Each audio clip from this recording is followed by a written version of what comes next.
હવે આપણે ક્વેશ્ચન 3 પહેલો દાખલો જોઈએ. એમાં શું કીધું છે તો કે જે પૂર્ણાંકન છે એને અવિભાજ્યની રીતે ગુસ્સા અને ખાલી લસ્સા શોધવાના, જે તમે છઠ્ઠામાં કરતા ને એ જ રીતે. કઈ સંખ્યા છે તો કે 12, 15 અને 21. હવે 12ની જોઈએ એકમનો અંક બેકી સંખ્યા છે એટલે 2 વડે આવશે. 2 6 12, 2 3 6, 3 1 3. એવી જ રીતે 15નો કરીએ તો કે 3 5 15, 5 1 5.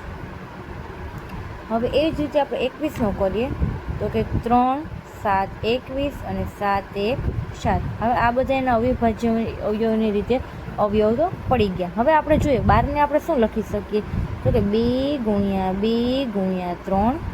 15ની તો કે 3 ગુણ્યા 5 અને 21ની તો કે 3 ગુણ્યા 7. હવે હું અહીંયા લખી શકું ગુસ્સા એટલે શું થાય તો કે બધામાં સરખું હોય એ, તો શું આવશે 3. અને લસ્સા જોઈએ તો શું કરવાનું, બધાનું ભેગું કરવાનું, તો શું થશે 2ની 2 ઘાત 3 ગુણ્યા 5 ગુણ્યા 7. હવે આ ત્રણેયનો જે ગુણાકાર કરશો તો તમારો જવાબ આવશે 420. મળી ગયો તમને ગુસ્સા અને લસ્સા. આવી જ રીતે તમને કંઈક 3 દાખલા આપેલા છે, તમારે બાકીના જે 2 છે એ જાતે ગણવાના છે.